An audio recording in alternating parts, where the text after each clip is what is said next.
tout ça. C'est pas la race pure, le fjord. En fait, c'est un cheval poney, complètement en terral. Cheval, ce matin. Très joli, couleur beige, tout ça. L'arrêt de mule, donc il est possible qu'on en voit, car c'est l'endroit où ici ils font l'élevage. C'est plutôt au bout du Nordfjord pour ça. Une localité qui s'appelle Gloppen. Donc Gloppen, c'est-à-dire galoper. Gloppen, le galop. Ce cheval est élevé pour les promenades touristiques. C'était un cheval qui était vraiment bien adapté à la montagne. Un ruston, un costaud, un cheval qui pouvait tirer le bois l'hiver, hein, donc sur des harnais, etc., sur la neige, et emmener maman et les enfants à l'école, à la messe le dimanche. Un cheval avec avoir un cheval à l'époque où les gens étaient si pauvres, donc jusqu'au grosso modo il y a un siècle passé, c'était du luxe. C'était qu'on était déjà quelqu'un qui avait les moyens, parce qu'avoir un cheval, c'était pouvoir lui donner à manger toute l'année. Et à certaines époques de l'année, quand il y avait les vaches maigres, comme on dit, l'hiver donc, on donnait à manger aux vaches du crottin de cheval mélangé avec des feuilles.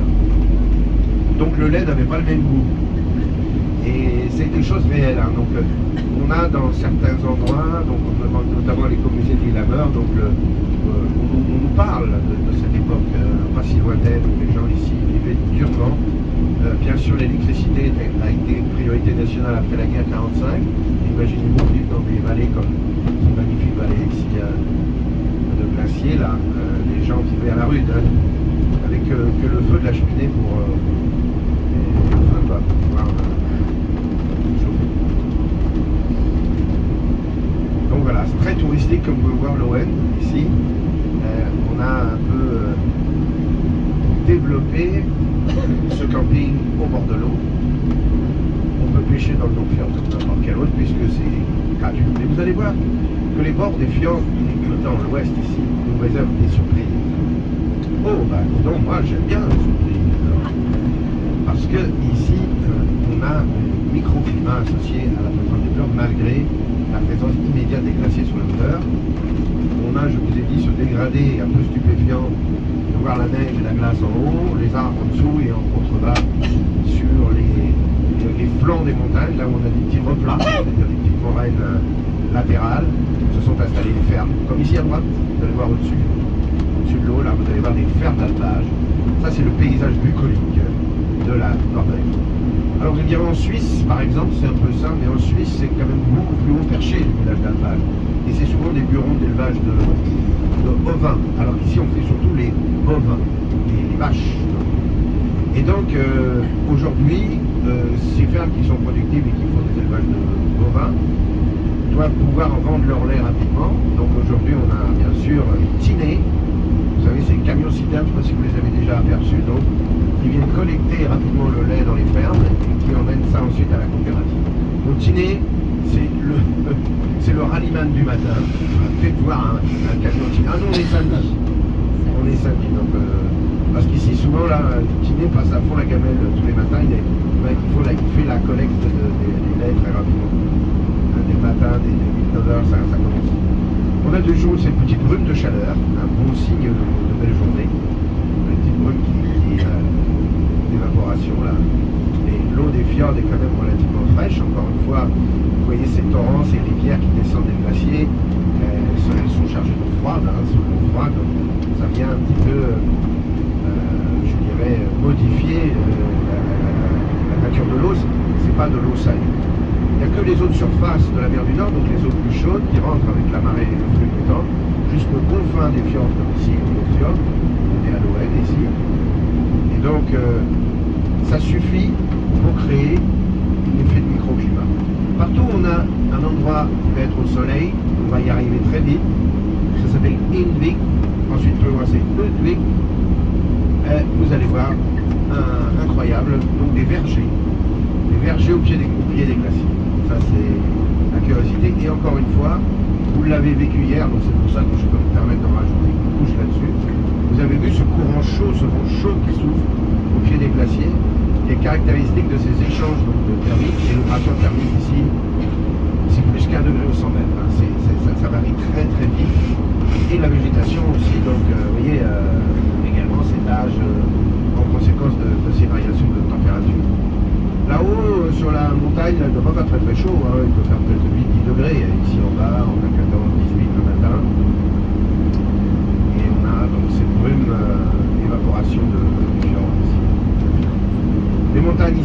majestueux. On est dans le schéma de ces grandes failles qui ont été ensuite surcreusées par les différentes périodes glaciaires et qui nous donnent ce paysage un peu improbable, avec la mer au cœur des montagnes partout ici sur les fjords de l'ouest. Alors ça va loin, hein, ça ramifie jusqu'à Stavanger au sud. Hein. Ces fjords, on a ici, dans l'ouest, c'est-à-dire de Sta à Stavanger, on a plus de 100 fjords. Alors un fjord, c'est un bras d'un glacier dont l'eau de mer est entrée. Il y a toujours le fjord principal, le bras principal qui va vers la mer. Celui-là, on l'appelle par exemple Nordfjord, mais ici celui-là on pourrait le baptiser autrement, il porte un nom, c'est un bras adjacent, c'est un bras secondaire. Nous aujourd'hui on va naviguer sur le Sognefjord.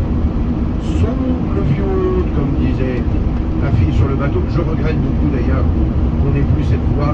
C'était une guide, quand je l'ai connue, moi j'étais tout jeune, beau, j'avais des cheveux, j'étais frisé, les filles tombaient à mes genoux, enfin c'était chaud. Elle se promène devant moi, et elle c'était déjà une vieille relique celle-là.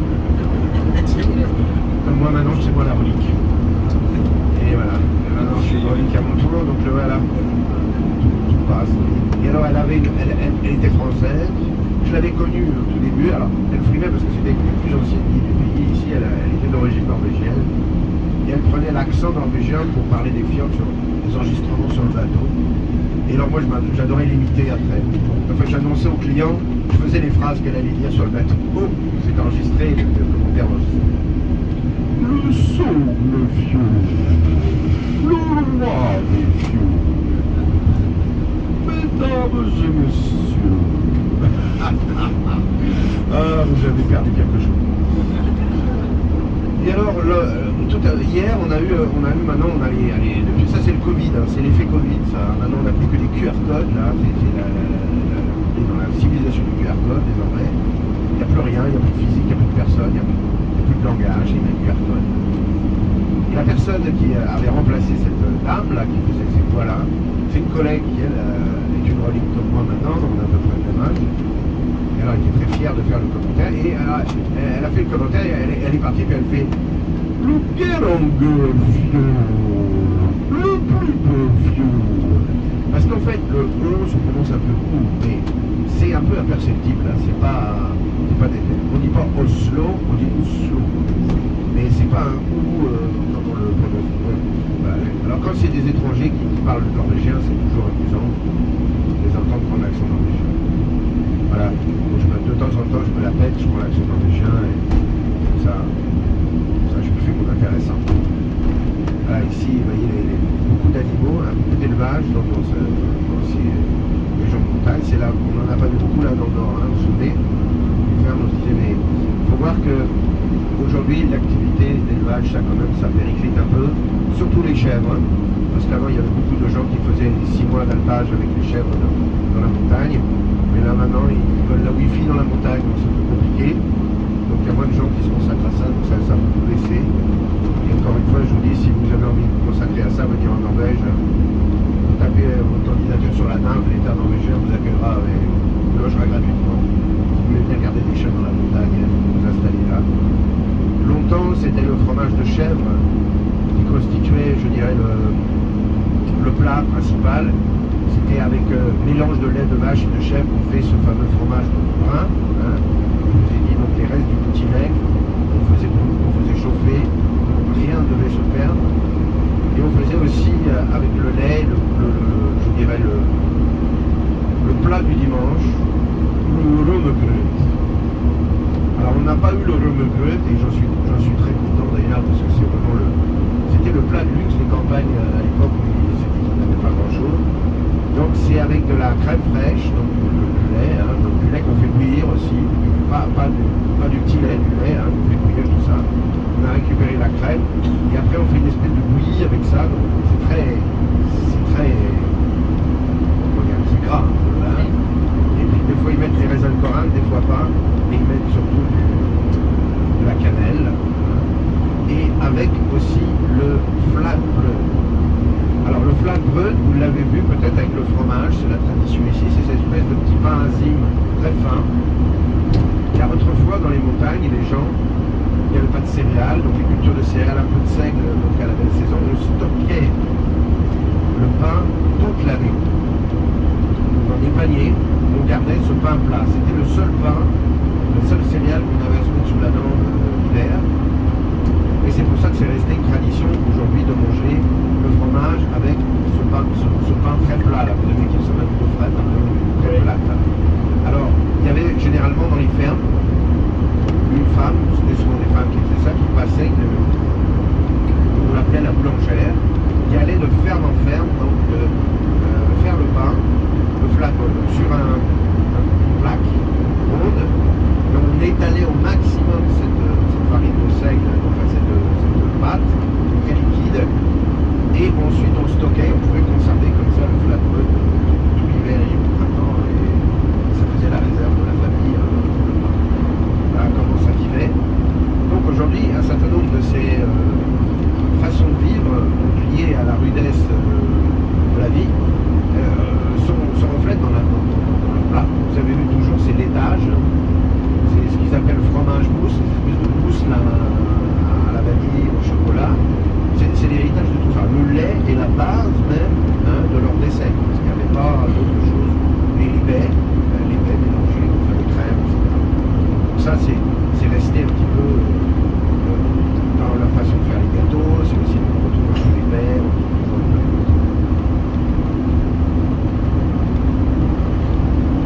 le fromage. On a, par exemple, ce fromage rectangulaire, tout pareil, là. Ça, c'est le fromage pasteurisé qui est à Stramba, je vous ai déjà parlé. Le fromage brun, vous l'avez vu aussi. Quand on brille, là, et quand on a des forme des bleus, là, ça vient de France. Souvent, ça vient de chez nous. Donc, c'est du pasteurisé, donc c'est pas du fromage au lait cru. Par contre, ils ont du fromage de chèvre. Il y en a eu une fois, je l'ai goûté, il était très bon. Fromage de chèvre, puisque autrefois, donc, l'élevage de chèvres. Aujourd'hui, on va avoir de très jolies chèvres. Les plus belles chèvres de Norvège, c'est mes préférées. On les appelle les chèvres de Birk. Elles ont des petits barbiches, elles ont des petits poils, elles sont assez courtes sur pattes, mais elles s'écrasent bien. Et surtout, elles font beaucoup de lait, parce que les tétines qui touchent par terre. Et l'aire de production, donc entre Birkello et Sei, là, on va passer tout à l'heure, c'est là qu'on a encore, je dirais, quelques personnes qui se consacrent à ça, et donc surtout une qualité nourricière du lait, la qualité du lait et la quantité de lait produit par ces compagnies. Quand on va après du côté de l'Erdal, on a aussi le fameux Gatust, le fromage de chèvre. Et cet après-midi, pendant notre promenade, sur le premier fjord, on va faire le fjord de Botton, et ensuite on va faire le plus joli en deuxième, on va bifurquer à gauche, on va faire deux fjords. Ces deux fjords sont des bras du plus grand fjord de Norvège et un des plus grands fjords, deuxième plus grand du monde, je crois, 204 km de long. Et nous, on va faire simplement 40 km. C'est déjà pas mal. Oui, 40 km. Donc ces 40 km, c'est au fil de l'eau, c'est une promenade. Et c'est les deux plus jolis fjords du sort du fjord.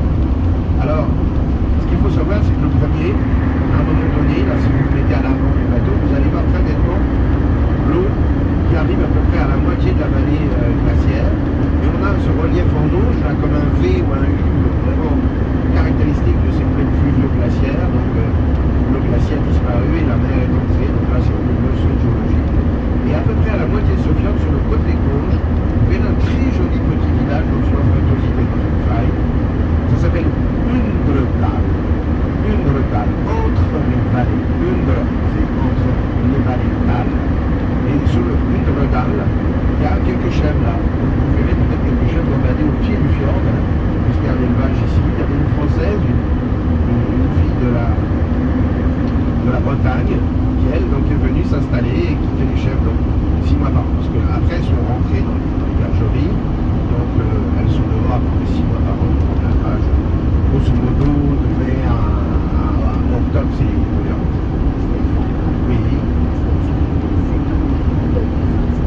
Ok, d'accord, trop fort. Là c'est bon là? Là ça va là? Oui, c'est bon. Là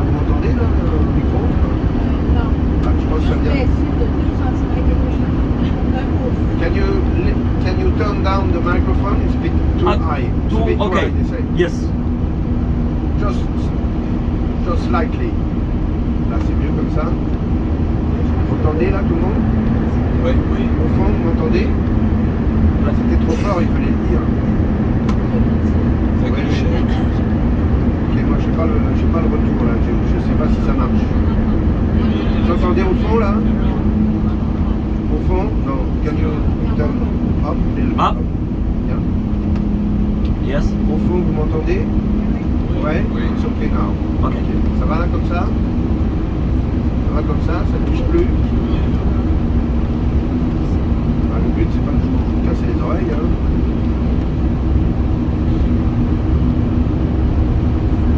Où on était? Je sais plus. Oui, je parlais des chèvres. Hein. Ah, ils m'entendent plus en arrière là. Vous entendez en arrière là? Can you just turn it a little bit up? Hein? Little bit up. Ok là, bon. Au fond ça marche. Oui. Alors donc vous me dites si ça grésille, hein, je m'éloignerai. C'est pas facile pour moi, je suis pas le feedback, je sais pas.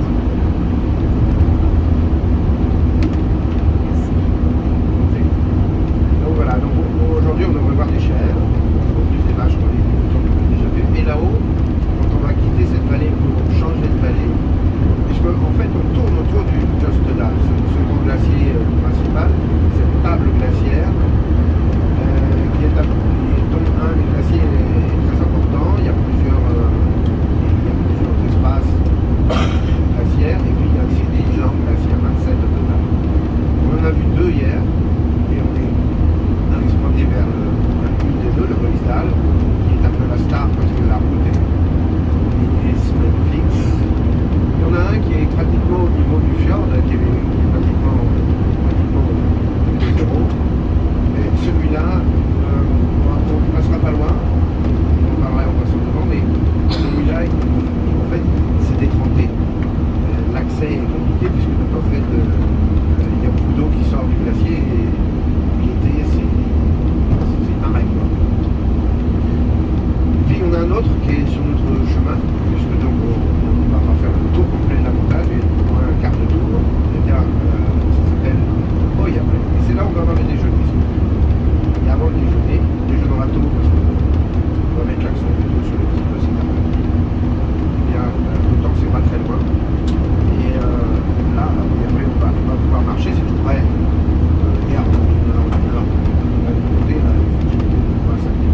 pas ce que vous avez dans les bols confiture du petit déjeuner ici. On avait ça maintenant, Ce bol, ouais. Alors ici, les bords des fjords, production de framboise et aussi le sol de fjord, route fruitier. Et sur la rive sud du sol de fjord, on ne va pas y aller. Sur presque 80 km, c'est que des framboises. Il y a une localité près de Sandal, on ira cet après-midi, qui s'appelle Hermannsberg. C'est là que se trouvent les usines de fabrication des confitures. Toutes les confitures qu'on mange en Norvège. Cette façon de recentrer un petit peu la production, d'abord évite d'avoir des coûts trop importants, ne serait-ce que pour la fabrication et surtout la distribution. Ça repart par camion, par bateau, tout ça. Et c'est aussi une volonté délibérée de l'État norvégien de prioriser avant tout la consommation et bien une consommation produite ici. C'est essentiel pour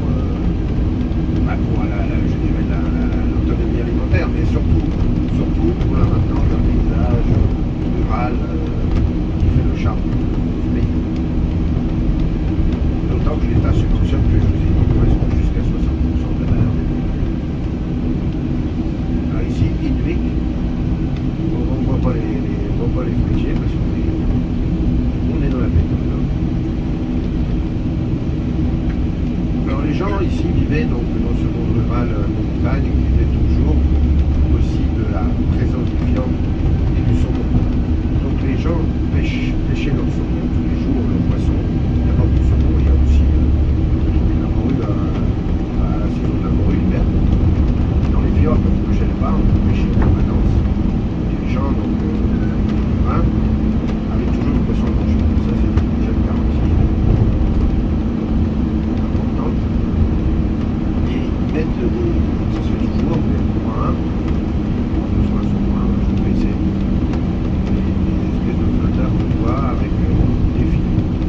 Deux noms pour les filets, le Krogarn et le Kilton. C'est des noms norvégiens, donc en fait c'est des formes de filets en étoile. Donc le gars il met les filets un soir, et puis il revient 2 jours après, il récupère son poisson. Le poisson est vivant. Il va venir se perdre au fin fond du filet, dans une maille qui part, et c'est le dédale du truc qui fait que le poisson va être pris dans les mailles. Et c'est des filets maillants, ce qui fait que les petits se repartent. C'est une façon d'avoir un tête d'avion. Parce que là, ici, les pommiers, oui, à gauche, on les vite là, à gauche. Là.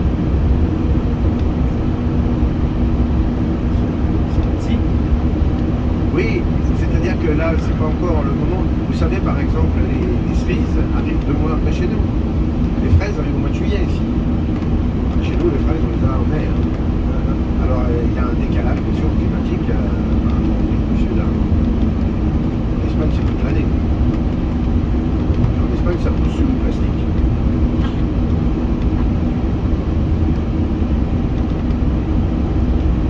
On va aller à Udvik. Udvik, donc avant la baie, après la baie. Vik, la baie, ça, je pense. Et donc ici, si on continuait, on va en direction de Monfjord et la côte. Par la côte, Bergen n'est pas si loin. Hein. Quand on arrive, on a Bergen qui est à 1 heure en bateau. Et quand on sera à Bergen sur le port demain et après-demain, vous verrez qu'il y a des catamarans en arrêt sur le port. Ces catamarans, c'est en fait des bus de bus routiers. Et beaucoup de gens se déplacent comme ça va plus vite que de faire le tour dans les ferries, les tunnels et tout le bazar. Il y a l'architecture hyper complexe des montagnes et des vallées par la côte.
Hein, c'est pas la même échelle. Hein. Mais bon, ici, il y a commune, province et l'État. Et ces provinces, qu'on appelle aussi département ici, ou Fylke, norvégien, en fait, on a pensé à un moment donné supprimer ce niveau de compétence pour renforcer le pouvoir de la commune et pour le reste, pour les chantiers d'État. Et puis finalement, ils ont préféré fusionner ces provinces, je vous en ai parlé. De 19, ils sont passés à 11 et de 435 communes, ils sont passés à 356 jours.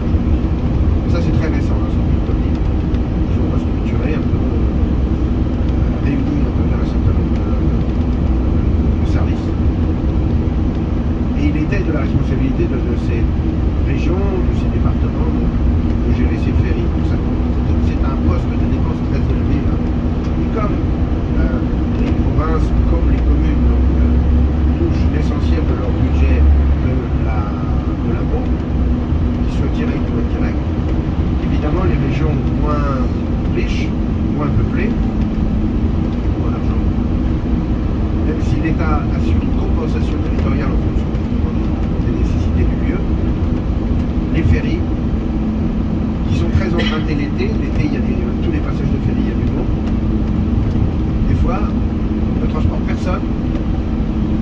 L'hiver, ne transportent personne, les gens ne bougent pas, les gens prennent leur auto, ou bien les gens font d'autres modes de vie. Hein. Il y a un mode de vie aussi plus sédentaire l'hiver, qui fait que là, quand les touristes sont partis, les ferries sont assez vides, et les locaux sont très peu nombreux. Donc l'objectif dans ces grandes politiques de grands travaux qu'ils mènent en ce moment, c'est ces tunnels, ces ponts, tout ça, c'est bien sûr pour raccourcir les trajets, mais c'est aussi pour supprimer les ferries.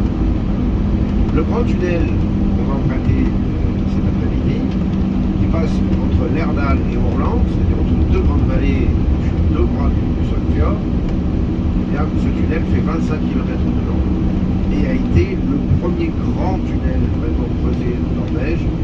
Après, le tunnel de Fjærland qu'on va emprunter, il faisait 7 km. Et le tunnel de Fjærland, je sais pas si c'est 7 ou 8 km. 8 km de tunnel, c'était énorme à l'époque. Et surtout, problème, l'aération. À partir du moment où vous faites un tunnel qui est emprunté par tous les gens des vallées, vous cumulez les voitures et à un moment donné, pendant les périodes d'affluence, il y a de la pollution dans le tunnel. Donc la problématique de la circulation de l'air et de la qualité de l'air a toujours été, je dirais, importante pour choisir des tunnels qui ne sont pas trop longs, pour avoir le temps de respirer correctement dedans. Donc un tunnel de 25 km, c'était une vraie gageure. Donc il a fallu imaginer un nouveau dispositif, je vous en parlerai quand on aura le tunnel, donc comment ils ont pensé ça, et ensuite, dans la seule région du Sogne où on va rentrer cet après-midi, la région du Sogne, du fjord, il y a, après la construction de ce grand tunnel de 25 km, il y a eu plus de 300 km de tunnels qui ont été creusés dans cette seule région. Alors aujourd'hui, toutes les vallées sont désenclavées les unes aux autres. Avant, les gens vivaient dans leur vallée point barre. Et ça, c'est pas si vieux, puisque le tunnel a été inauguré en l'an 2000. Donc vous voyez, les travaux qui ont été faits après. Et donc on continue à faire des trous à divers endroits. Aujourd'hui, maintenant, et je dirais, je pense que quand un Norvégien s'ennuie, il fait un tunnel. On va être au-dessus du fjord, on va commencer à retrouver la vue, la vie, comme on dit. Puisque maintenant on commence à monter, on va basculer, on va changer de vallée ici. On va monter dans ces... Ça, c'est la Norvège qu'on aime, qu'on a apprécié et qui est vraiment authentique par rapport à un paysage général de ce pays. Et le fjord est comme hier, hein, exactement comme hier, donc là il y en a encore pour une heure à mon avis, c'est peu matin.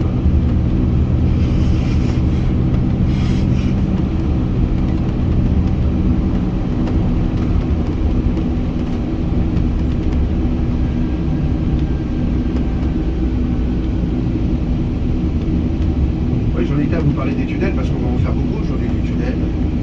Et c'est des tunnels qui ont fait école, comme je disais, qui ont ensuite inspiré les autres, qui sont dynamité en quelque sorte ce projet général aujourd'hui qui est l'amélioration du parc routier et donc raccourcir et permettre de supprimer les ferries. Ces ferries, certains sont indispensables. Nous allons prendre un ferry cet après-midi, un traversier d'un des bras du Sognefjord. Et celui-là, ferry-là, il va toujours rester entre Manel et Fontenay, parce que ce ferry-là, on ne peut pas faire un tunnel pour passer sous l'eau, c'est très profond. Et en plus, on n'a pas l'espace, on n'a pas la place pour accéder à l'entrée du tunnel. Donc, ce ferry va rester. Donc, tous les ferries hyper utiles vont rester là, mais on en a déjà supprimé peut-être trop cher. Alors, pas pendant la période estivale où les touristes en fait rentabilisent les ferries. Alors maintenant, les ferries, c'est pas si cher que ça de prendre un ferry, un traversier avec la voiture. C'est au prorata du nombre de personnes dans la voiture. Et maintenant, il y a une société de recouvrement, c'est les Anglaises, donc pour les mauvais payeurs. Les gens ont des boîtiers, un boîtier donc qui permet de débiter le ferry. Et après, quand on monte sur un ferry, nous par exemple, on dit le nombre de personnes qu'on est. Et voilà, et comme les gens font confiance, en théorie, il pourrait contrôler.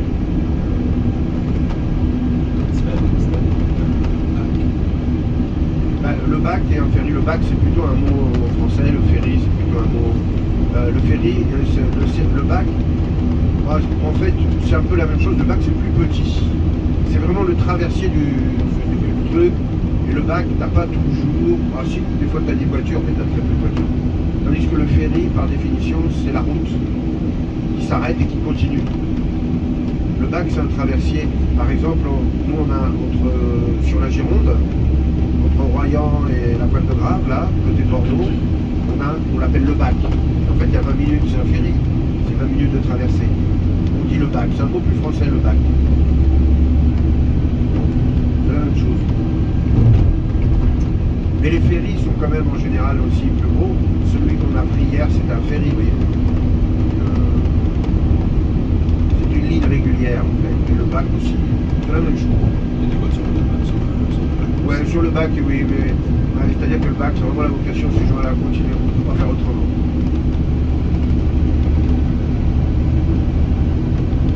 Bon, c'est peut-être un anglicisme, tout simplement. Peut-être différé aussi en norvégien, tout ça. Oui, traversier au bac. Nous on dit en France, on dit le bac. Je vois le ferry. On parle des ferries quand on va en Angleterre, parce que c'est des P&O ferries, c'est pour ça que c'est écrit dessus. Oui.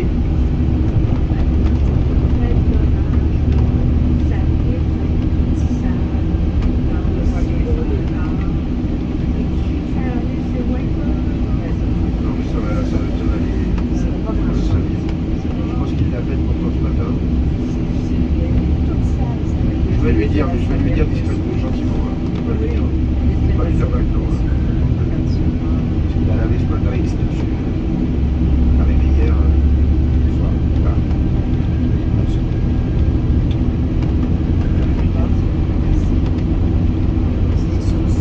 On va s'arrêter faire une jolie photo. On va être vraiment sur plan, encore un endroit improbable, au-dessus du Nordfjord. Donc on va pas voir le fond du fjord, mais on va voir le panorama à l'entour. Qui est absolument merveilleux ici aussi. Encore un bout de Norvège qui est stupéfiant avec cette déclivité si forte qui permet d'avoir justement ces vues bouger sur les vallées et voir aussi les sommets des montagnes qui sont en fait des grosses bosses assez plates, assez arrondies. Le sommet des montagnes, souvent c'est assez plat. On va voir ici, ça fait comme un peu de chameau, comme on dit. Ça, c'est l'action des glaciers. C'est des glaciers qui ont pesé, qui ont en fait complètement éliminé le-dessus des montagnes et qui ont abandonné en partant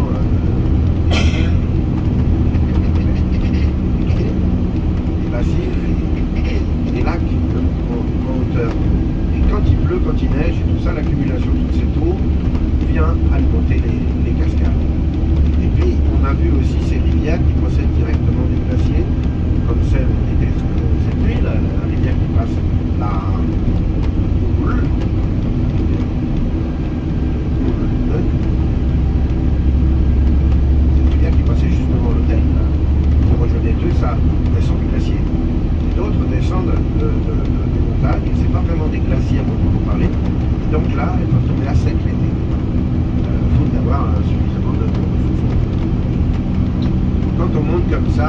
au-dessus des montagnes, assez haut, c'est là qu'on se rend compte un petit peu de la spécificité de cette chaîne, liée à ces deux phases géologiques marquées. Donc, montagne élimée, érodée, qui a subi une grande pression vers le haut, très forte,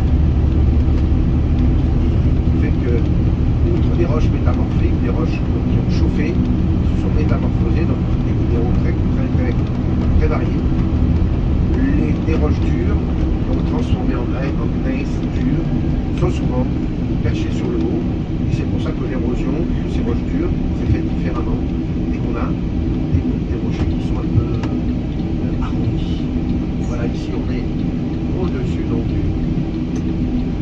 du Nord Fjord maintenant. Voilà, en photo ou pas?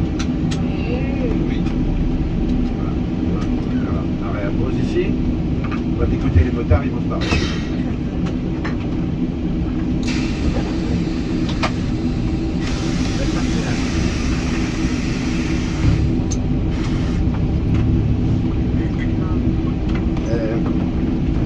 They say, some of them, they say that the screen is not clean.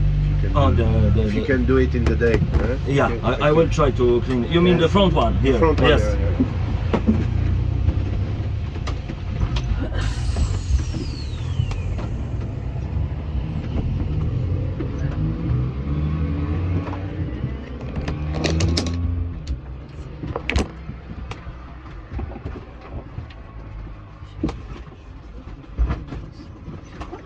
Moi j'avais faim.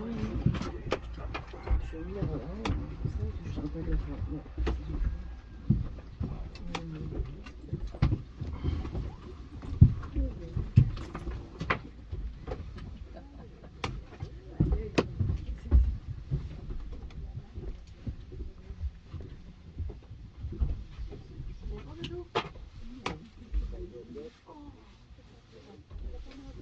Oui, moi j'ai payé ça.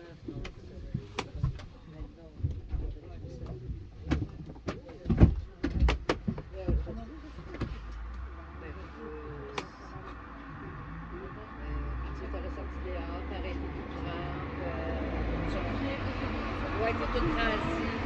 Ouais, assis-nous. Ben, regarde, je fais ça.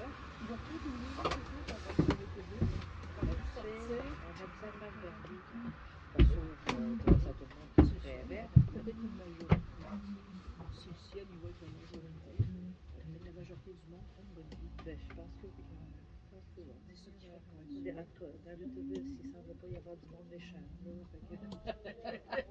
J'aimerais bien aller à Oslo.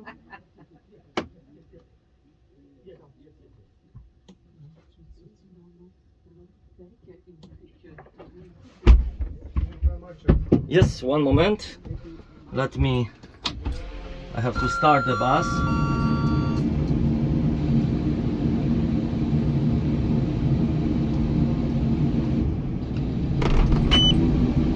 Oh.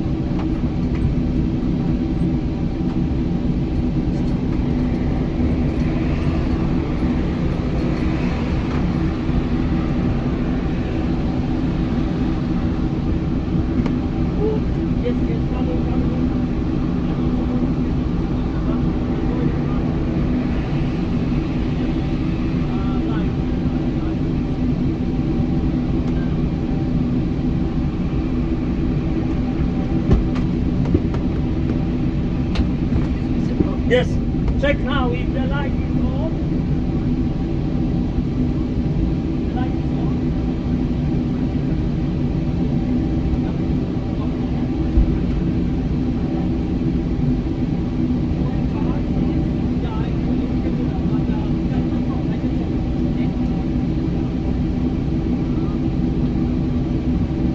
Here. Here. Mhm. Okay. Just this here? This one?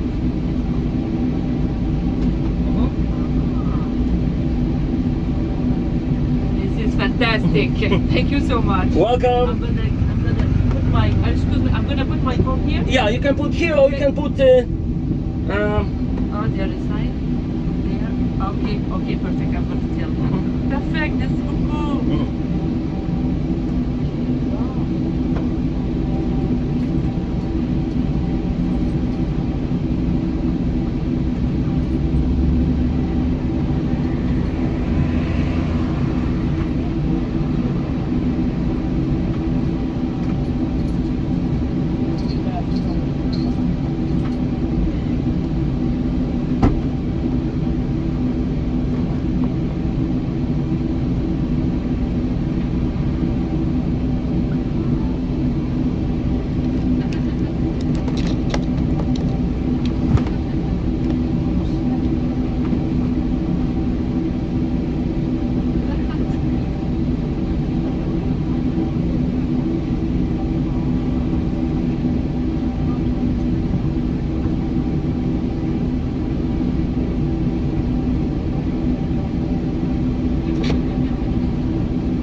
Non, dans la chambre, on a pris à côté.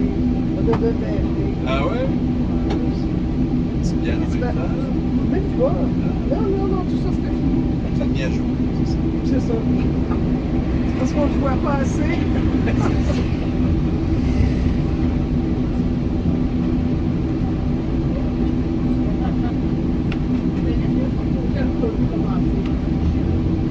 Oui, ah, ouais, là, il y a...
Yeah.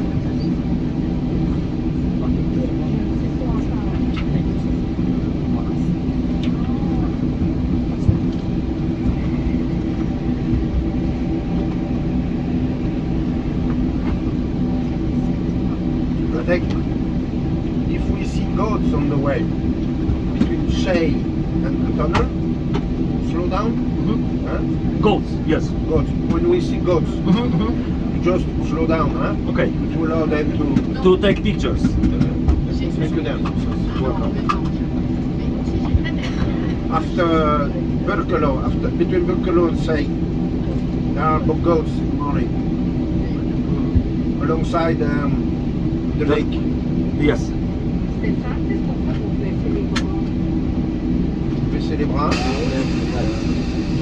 Left, right.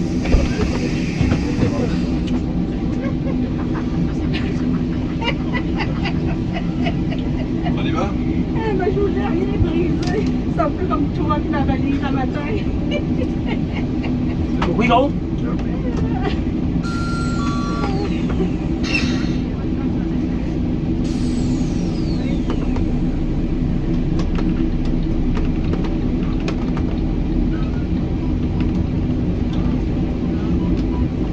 Ok. Thank you.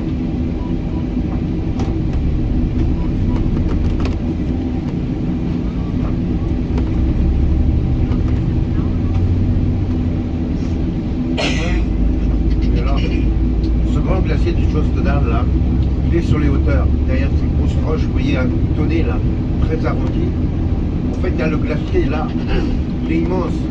Ce qu'on voit, ces petites plaques de neige là, c'est les rebords, hein, c'est les derniers frémissements du glacier qui, par l'effet d'écrasement massif, donc nous empêche de voir au-delà.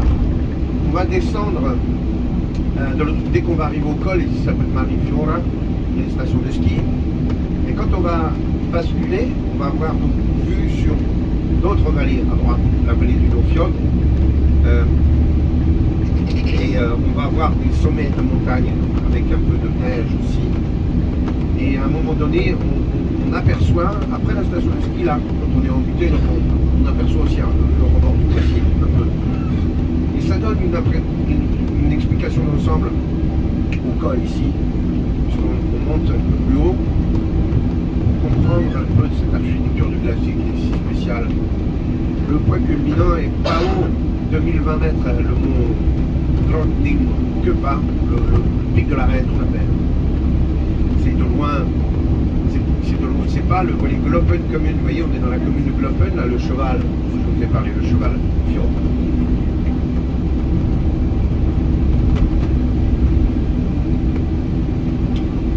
Donc on va avoir une vue basculante là, dès qu'on va arriver au sommet du col là, ici. Souvent il y a des moutons par là, très qui se prélassent.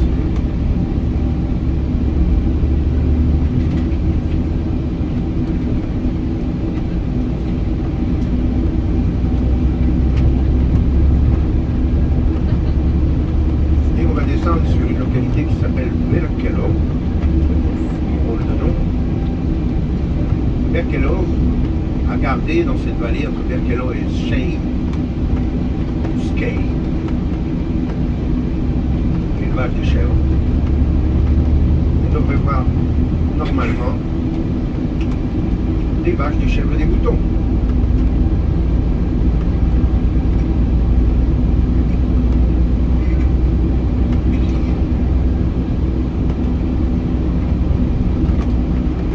Voilà, ici on est sur le Ludwig Fjell, vous vous souvenez, hein, quand la montagne perd ses arbres, on parle du Fjell. Ici il y a une station de ski juste au sommet. Un froid très bien placé. Et pour les gens des vallées, c'est pratique de venir ici dans l'hiver.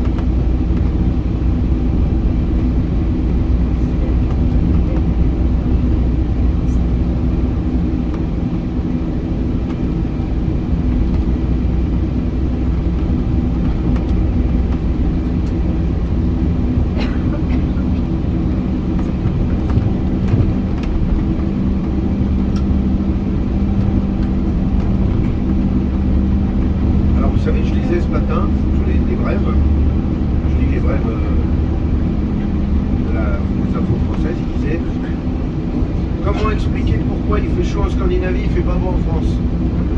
C'était l'article du matin. Alors, expliquer sur le plan de la là, ce temps n'est pas normal pour la saison. Je vous le dis tout de suite. Je regrette pour vous. Donc, pluie diluvienne. Car moi j'étais convaincu qu'on aurait un temps différent sur la montagne. Voilà, on est à 600 mètres, pas plus. 600. Voilà la piste. La station ici. Si jamais des grosses stations de ski, mais il y en a énormément de stations de ski en Norvège. Quand on parle de ski en Norvège, il ne faut pas se représenter le ski de descente de ski. Même si je vous ai dit, c'est eux qui auraient inventé les attaches à l'arrière, donc le ski moderne, le ski de descente. Il n'empêche que ici le ski, d'ailleurs la fédération de ski le prouve, enfin les gens qui sont affiliés, à peu près 250 000 personnes. Après le football, le soccer, est le deuxième sport pratiqué ici en Norvège, le ski de fond. On a certaines stations de ski qui ne sont pas du tout faites comme une station de ski à la française, c'est-à-dire toutes les constructions. On va regarder le haut du glacier là, en face. Mais là, je suis désolé, il y a le soleil qui nous emmène là. Encore à gauche ici. Mais il y a ce maudit soleil là qui vient de... Voilà, vous voyez ce régime de montagne qui n'en finit pas ici quand on est à l'ouest. Et ces espèces de descentes fracasses qu'on a, ces vallées magnifiques, donc il peut donner une perspective ici en contrebas. Berkeley, voilà, regardez, vous voyez une cône glaciaire en face. C'est ça qui décide le paysage. Vous voyez cette cisaille du sommet là, hein, vous voyez ça, c'est comme on appelle ça l'effet de quille, là, dont je vous parlais déjà. Hein. Ça, c'est le glacier qui va éliminer le sommet de la montagne, la raser et disparaître. Quand il a disparu, on voit ce relief pratiquement coupé, quoi. Où sont les boutons? Plus bas. Donc on va partout ici, hein, ils se promènent sur la route, ici c'est un peu, faire toujours très attention.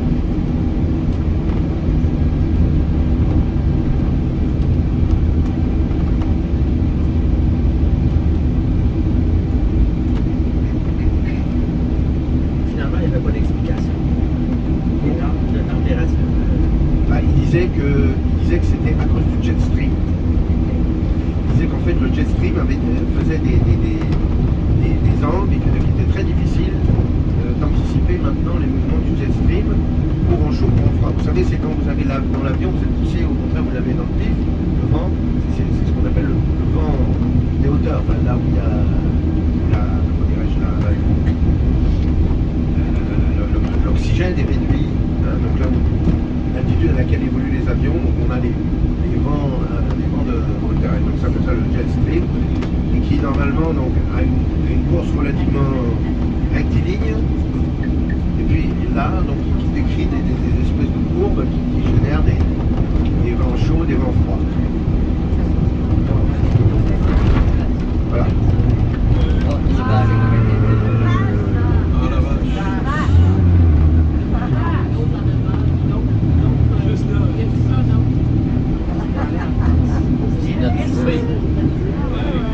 Alors, je comprends plus. Le monde à l'envers. On devrait voir des moutons et on voit des vaches.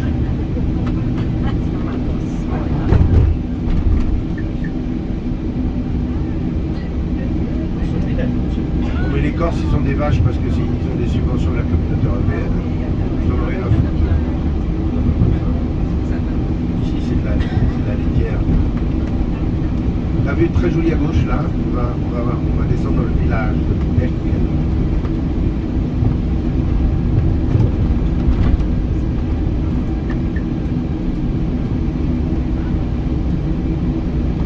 Et le village est construit sur un replat morainique, moraine. Quand vous avez une espèce de relief en victoire comme ça, hein, c'est là où le glacier a abandonné son matériel, il a reculé.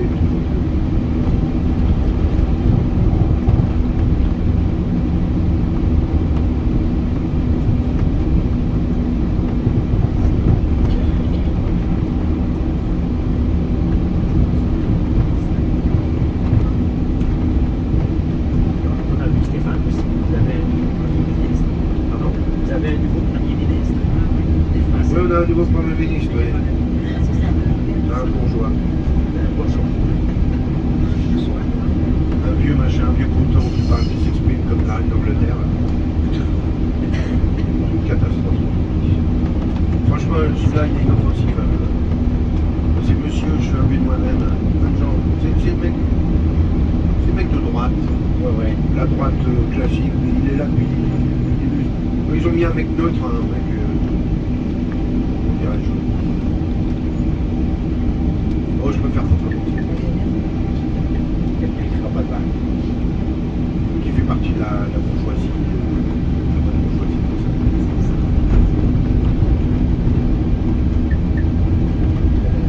Je donne pas un mois avant qu'il y ait des manières. Là, ici, vous allez voir, donc, on va dire un gros tour de montagne, un village de montagne, donc basé sur l'élevage ici, avec une commune, la commune de Becquelot. On va entrer dans le village. On va voir, par exemple, comment fonctionne justement cette distribution du matériel agricole pour le travail dans les champs. Et notamment les engins de coupe, les tracteurs, avec, vous voyez ici, stocker des tracteurs, des choses comme ça. Ça s'appelle les Fiel Skiop Maski, les machines de la coopérative. Vous voyez gauche là, c'est du Svarna. Tracteur masquine, vous voyez, machine à tracteur. Là ici, vous allez être membre de l'association Yara, c'est Yara qui gère ça. Et vous allez pouvoir louer un tracteur pour faire vos travaux dans le champ. Et puis, il n'est pas à vous, parce que ça coûte très cher d'avoir un tracteur. Voilà, là ici, c'est des tables.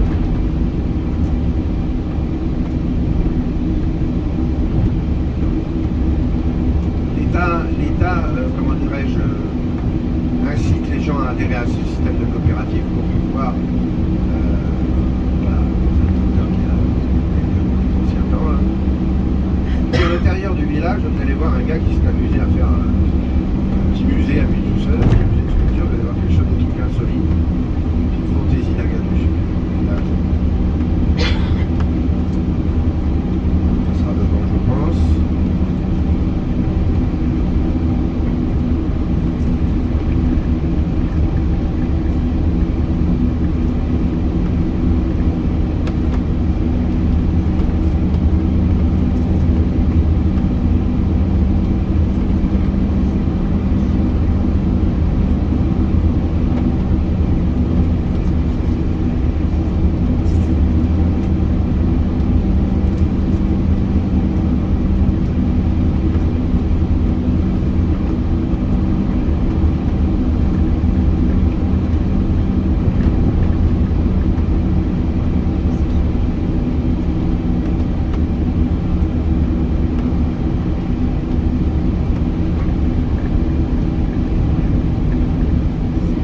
Voilà, c'est ça un replat morainique. Hein. c'est une accalmie dans la vallée, et après ça va rebasculer vers le bas. Donc en contrebas, on aura soit une vallée qui continue, soit un lac reliquat d'un ancien lac glaciaire. Tous les lacs ici sont naturels. Hein. Il n'y a pas de lac de fermeture de barrage artificiel ici. Car la nature a déjà fait des choses. Partout où il y a de la déclivité forte, on a aussi bien sûr de l'eau qui brise la route pour alimenter des centrales au pétrole.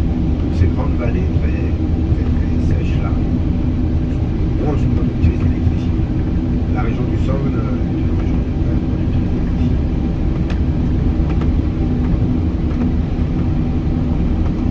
Là on voit bien que c'est une économie rurale hein, qui maintient les gens ici dans ce village. Ça c'est vraiment la Norvège. Il est resté, disons, un petit peu dans son jus.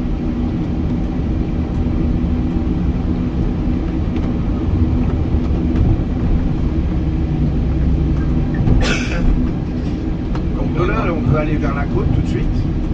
Pardon? On va voir Les gens? Oui. Mais ils sont pas levés, c'est samedi. Oui, mais le Norvégien, attends, le Norvégien, faut qu'il émerge là. Et quand je vous dis ça, vous dites que j'exagère, vous pensez que je suis fou. Pas du tout. Et on commence à se réveiller vers 11h midi là. Regardez à gauche là.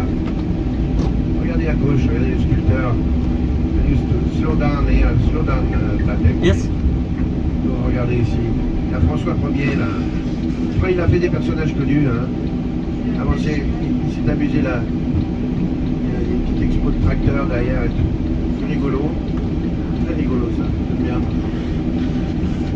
Il a fait Bakounine, hein. François Ier. Et on a sont reconnaissables.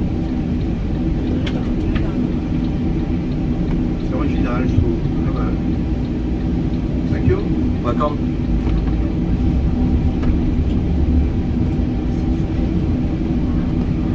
Voilà, maintenant on va continuer à descendre dans la vallée.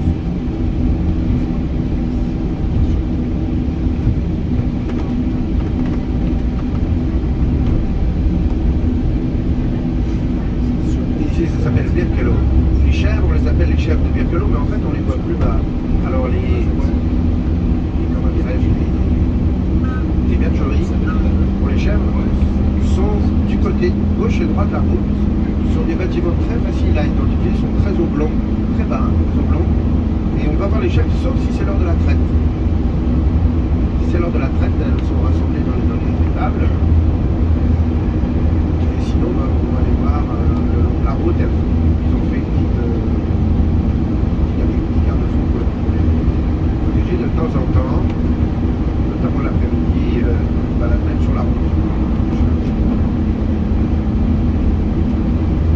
Prochain village ici, ça s'appelle Skei. Le lac Skei est réputé dans le coin pour la truite. Il y a un hôtel, on descend de temps en temps ici, à Skei.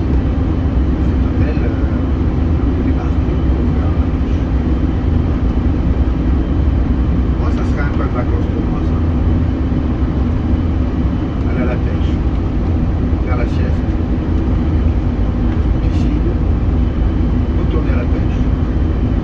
Voilà, ça, je pense que j'aimerais ça. Pendant à peu près 3 jours, bien que je ne voudrais pas.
les chevreuils, il faut partir très tôt le matin. Dans les champs partout. Et aussi des lièvres. Des lièvres partout. Et on n'en a pas vu, hein. Non. J'ai à la maison que ça, à Saint-Constant, on a plein de lièvres. Ah ouais, mais ici, ils ont des lièvres aussi dans tout notre pays. Hein.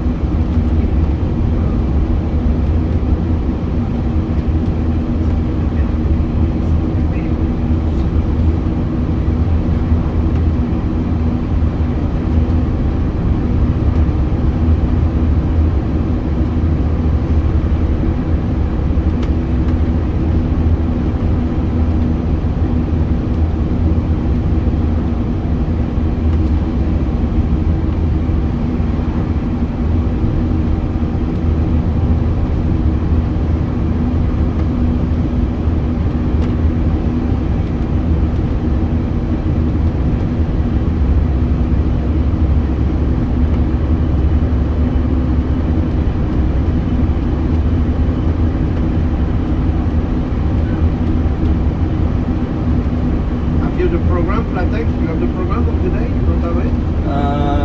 No.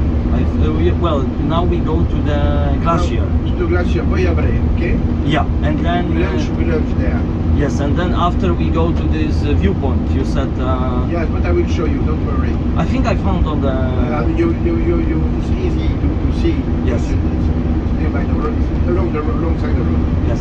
And then here, from here, straight, we have these goats breeding everywhere. So Yeah. we see goats who just look at it. Okay. Yeah. And after Sandal, Yes.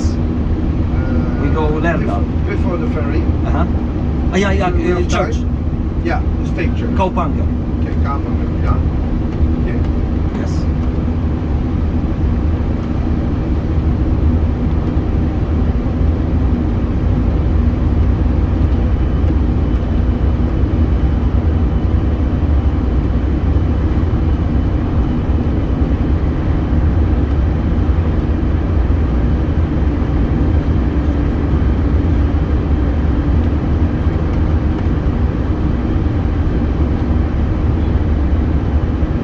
It used to be one time I was driving here with a bus Yeah. and I needed to stop because the whole,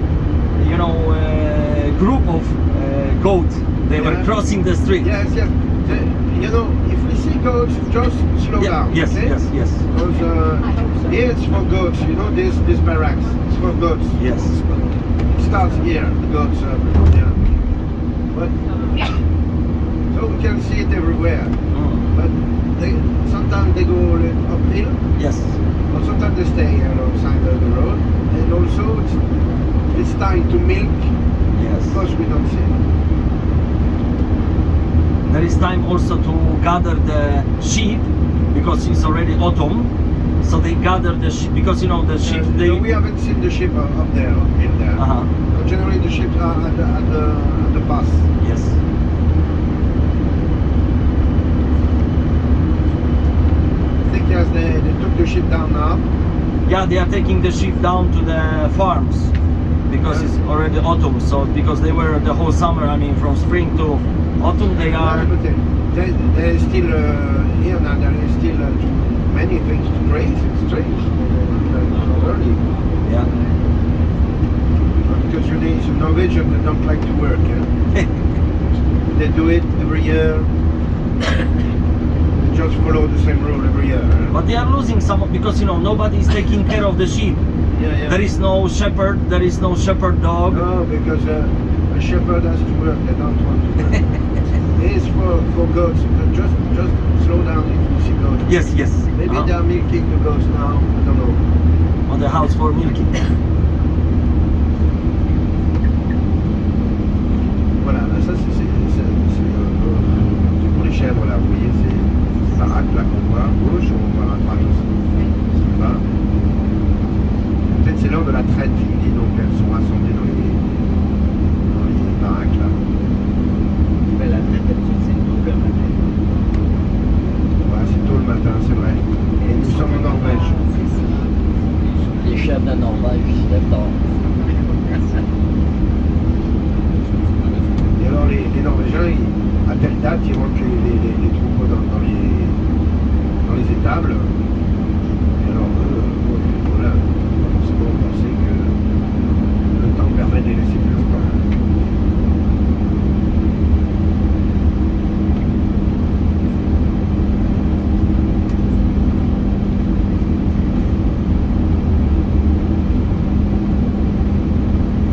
Probably after stay we see some goats now.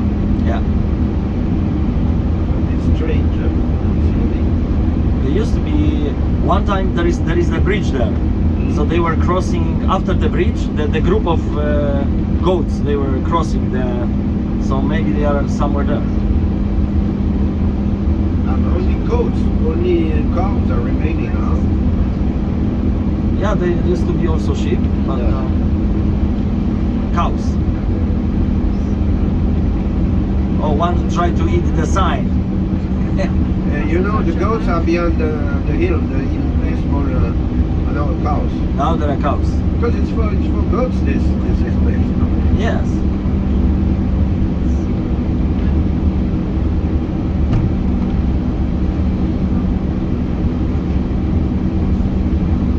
C'est un champ à vaches ici, dont la fonction est de regarder passer les touristes. Et tous ces petites baraques que vous voyez, c'est pas pour les vaches, ça c'est pour les chèvres. C'est absolument étonnant de ne pas avoir de chèvres. Les moutons apparemment ils ont rentré aux états. Les moutons normalement dans la là, les petites chèvres normalement on devrait en voir là, parce que vous voyez tout ça. Alors ce qui est amusant c'est que ces chèvres elles sont vraiment un look particulier. La race est une race, pire que l'autre. Et elles ont un créneau, elles sont assez courtes sur pattes. Elles ont des petites barbichettes mignonnes tout là. Ils go slow. Ils sont hauts dans la montagne. Elles sont un peu cachées, ouais. Yeah. Last time I met the goats. Oh, they are there, I think. Yeah. And I met them here after the bridge. There was the group going, I think, to the house there. Mais ça c'est des chefs de Birkelau, la race locale.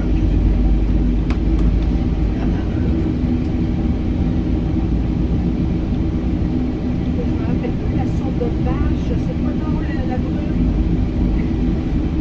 Non, il n'y a pas de... Ils ont des noms, c'est sûr.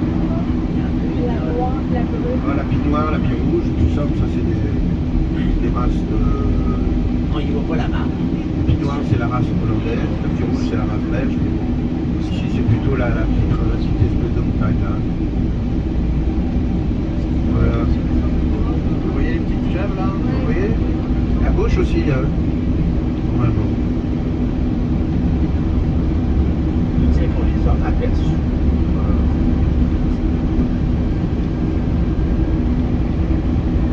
Il y en a plein.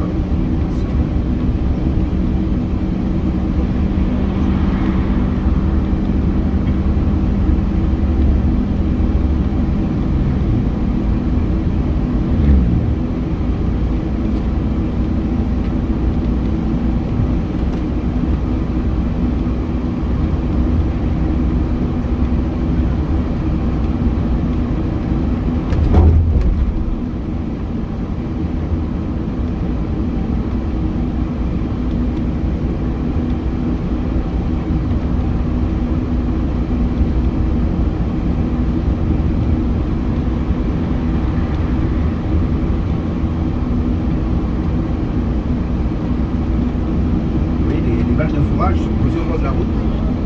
Et après, il y a des gens qui viennent collecter ces balles de fourrage. Soit pour... ici, c'est plutôt une terre d'élevage, donc pour les fermes ici. Et d'autres familles avec lesquelles on peut les chercher.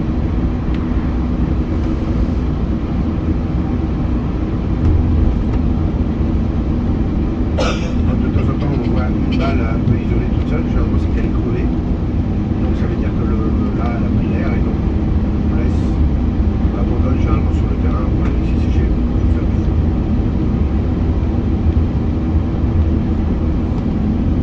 Là on voit bien les glacis, là, la montagne de l'huile, hein, les dernières neiges, les dernières glaces là sont parties. C'est quand même une année sèche hein, par rapport à l'été ici.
fleurs. Donc les gens ont leur peu de fleurs, ils mettent.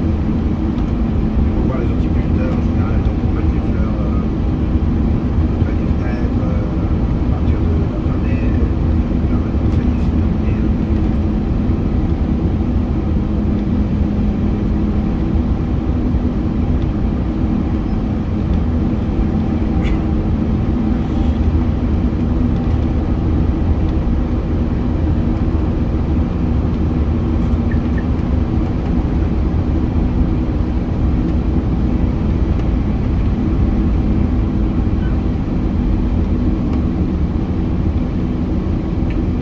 Peut-être vous remarquez ici qu'on a beaucoup plus de variétés d'arbres dans le nord. Ça quand même, il y a un patchwork. On a notamment au niveau des résineux ici, on n'a pas que l'épicéa et le sapin, on a aussi les pararols. Celui qui fait comme des branches comme des candélabres. Celui qui va complètement abîmer, c'est la forme du pararol. Ce pin, on le trouve dans le système alpin chez nous à peu près. Ça, c'est vrai. Ici, là, oui, on va.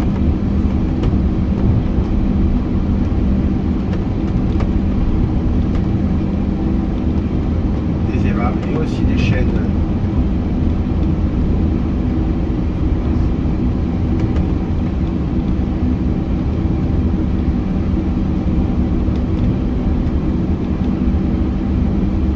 On va arriver bientôt au carrefour des vallées ici. Un endroit qui s'appelle Chêne.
Down now the ship.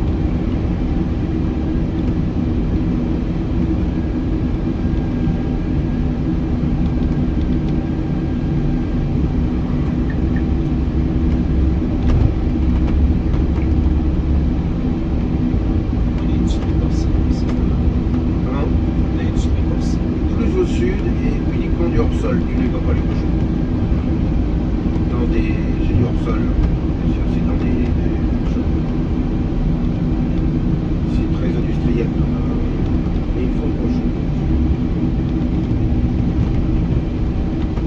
Il faut en liberté. Voilà, ici, arrivé à Skye ou Shay, donc de toute façon, ça dépend des gens, de quel endroit les gens sont. Bon, ça va ici vers Further, vers la côte. De Further, par exemple, on va dans Bergen. Vous voyez, c'est marqué Bergen, et là, Bergen, il faut un bateau pour y aller. Donc, c'est attention. Si on va à Bergen par Further, il faudra prendre un ferry. Vous comprenez? Là, ça fait partie de ces routes à ferry. Et nous, on change de route, on va prendre le son. Là. C'est un hôtel aussi. Hôtel Thon, vous savez.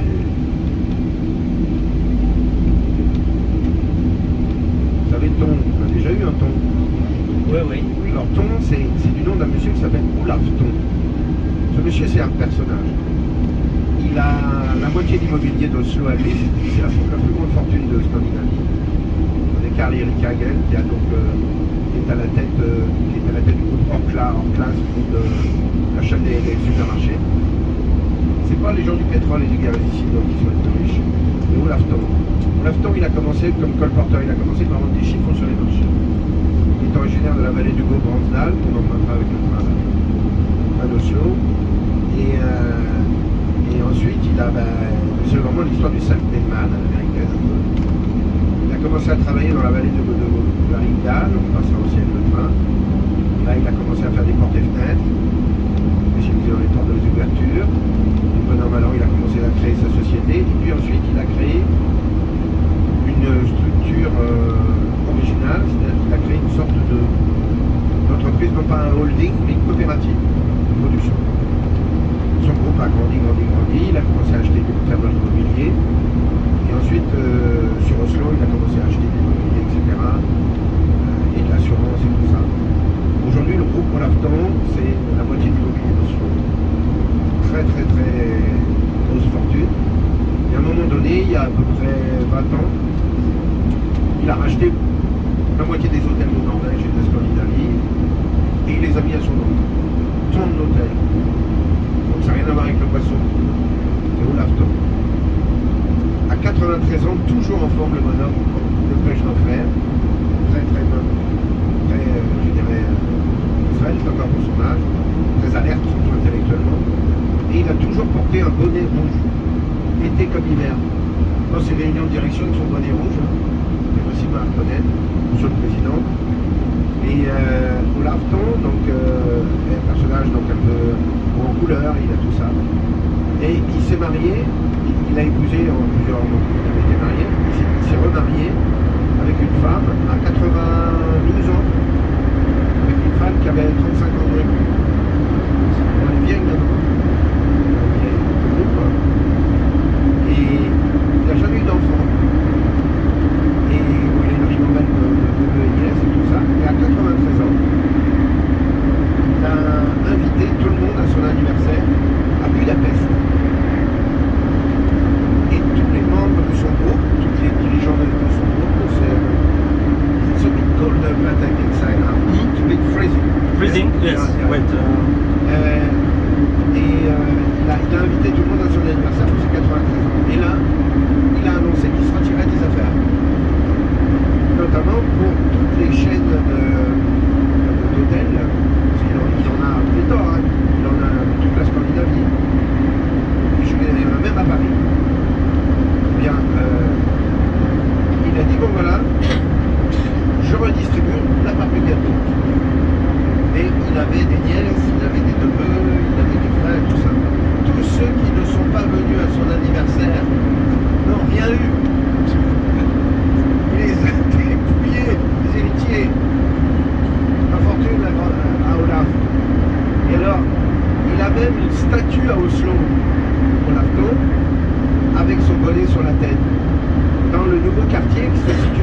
aller chercher de l'air en dessous.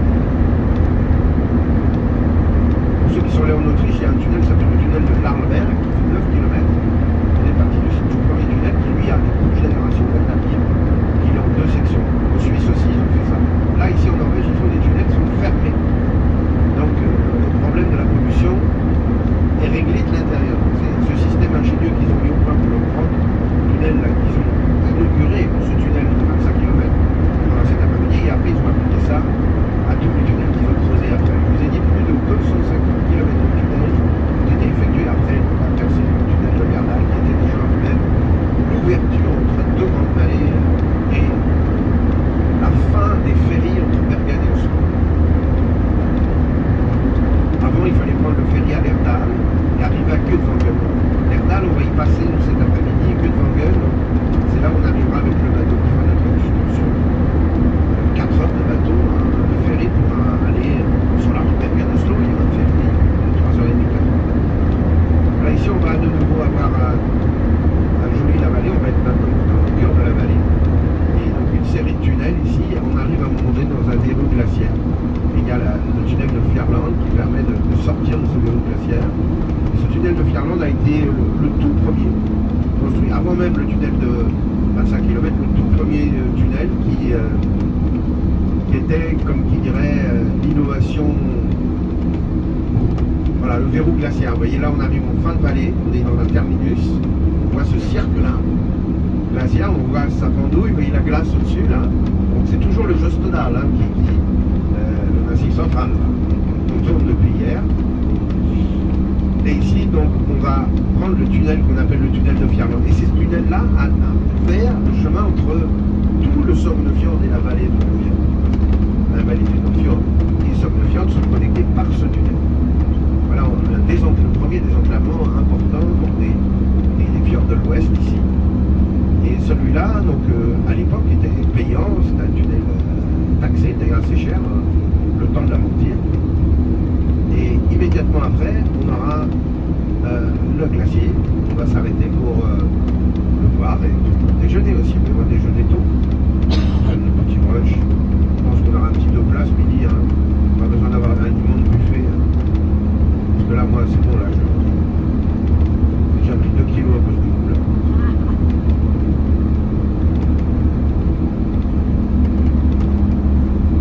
Vous voyez ici, là-haut, ça coule du glacier. Là, on voit. Enfin, moi, je suis devant, donc je vois. Peut-être que tout le monde ne voit pas là.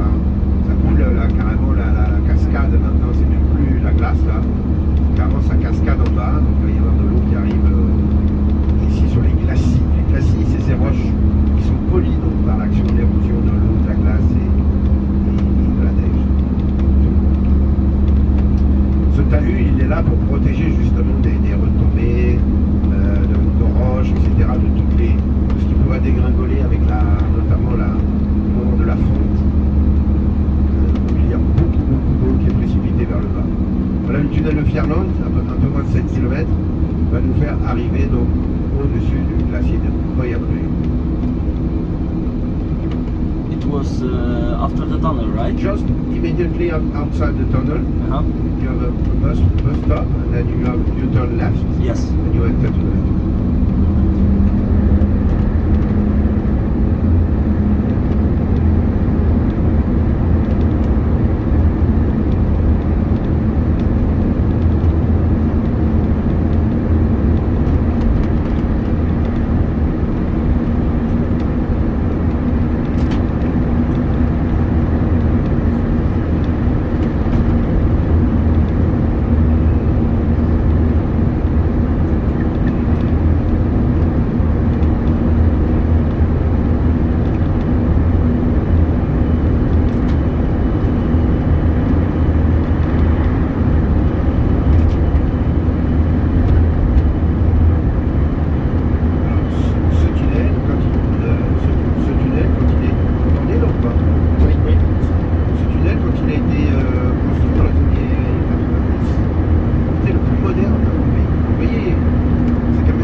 Comme celui-là, vous voyez, il est maintenant en maintenance, c'est-à-dire qu'ils sont en train de le mettre aux nouvelles normes. Ils vont le peindre. Badigeonnant, projetant donc un béton clair dessus.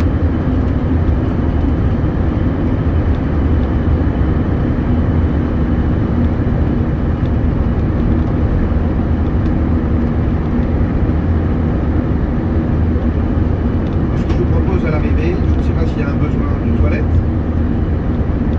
Peut-être, finalement, hein. Personne n'ose dire, mais tout le monde y va y aller.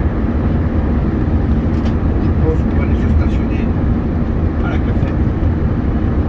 Comme en dimanche, on va pouvoir utiliser les installations sur place. Mais on ne va pas manger de suite, on va aller dans le glacier. On va y aller. 5 minutes à pied, 10 minutes. Ouais. Puis on reviendra à la cafétéria pour déjeuner. Petit peu de mais on a pour une demi-heure comme ça. Non, pas besoin de jogger, je vous ai déjà tout dit sur les glaciers, enfin me semble-t-il. Celui-là, le Boyabré, il est vraiment incroyable, parce que d'abord vous l'avez à gauche et en face, le Boyabré. Pour donner une idée, ce glacier monte de 2 mètres par jour. Et là, il a beaucoup réduit aussi, et la particularité de ce glacier, c'est que cette langue glaciaire, qui fait partie donc des 27 langues du Jostedal, hier avec Jostedal, c'est qu'il est en surplomb, vraiment au-dessus du vide. Et le lac glaciaire qui est en bas, là on s'arrête, parce qu'on peut prendre le lac glaciaire. Après, c'est déconseillé, dangereux. Surtout si il fait très chaud, que le glacier est encore conséquent au début de saison. Il faut l'éviter parce qu'il y a des pans entiers qui décrochent grâce à tout de l'eau. Et on voit donc un petit peu de coulée de neige, donc là où justement c'est le reste de l'accumulation de la neige d'hiver. Le glacier, c'est la partie bleutée que l'on voit.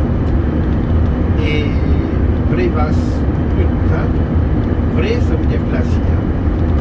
Boya, c'est le nom du glacier. Brevas Utta, c'est le chalet glacier. Ces chalets que vous allez voir ici n'existaient pas durant la petite glaciation du XVIIIe siècle. Le glacier était là, il était à l'endroit où se trouve aujourd'hui là. To turn there. On the left hand side. Et c'est justement le passage à gauche. Voilà, regardez Boyabré à gauche. C'est beau, hein? Alors bien sûr, c'est pas la promenade d'hier, mais c'est déjà une petite promenade quand même qu'on va se faire. 5-10 minutes, puis bon, les photos, après il y a en fait, il y a le Boyabré et puis on a un autre à gauche un peu, qui déborde aussi. Et là voilà, ils sont juste garés là où il ne faut pas. Pourtant c'est des Norvégiens. Maudits Norvégiens. Puis des Allemands, maudits Allemands. Prenez modèle sur les Français, quoi. Les Français ne feraient jamais un truc pareil. Vous voyez à gauche, là, il y en a un petit bout aussi, là, qui... Voilà le Boyabré. Alors le Boyabré, avant, bien sûr, tout ce glacis devant nous, donc, recouvrait tout cet espace comme pour Briksdal, donc il a reculé énormément, mais c'est quand même assez sympa comme endroit, hein. C'est surprenant. So, we can go to the restaurant, yes? Yes. Because we have lunch there. And I think they have a parking place. You can go straight. The restaurant, let me see, I think that we stop here. The restaurant is on the right side. I think there is this parking place we can use here. Yeah, I think we can go. Oh, you mean to stop just... To stop the bus, even for lunch. Then we walk now anyway. Yes. But in my remembering, But there is cars. yeah, you can park here. It is the parking place for the restaurant. Yes, it is here. So we just stop here. No. Oh, we go further. No, further. Yes. Further. There is a bigger Yeah, there's a parking bigger place. parking place. Yes. Yes, you're right. So, just because we always stop here, because now we're not allowed to go here because it's a private area. It belongs to the owner of the restaurant. Oh, So there are like taggers when you come here and you are not eating at the restaurant. yeah. Last time when I came with the group here, It is we, here. You come up here to the right. yeah. You can probably Even you can go straight there. turn around. It is here, the parking place. Okay, up there, yeah. But you can go left and back. Voilà. All right. Same as the bus does. Yes. And the rest.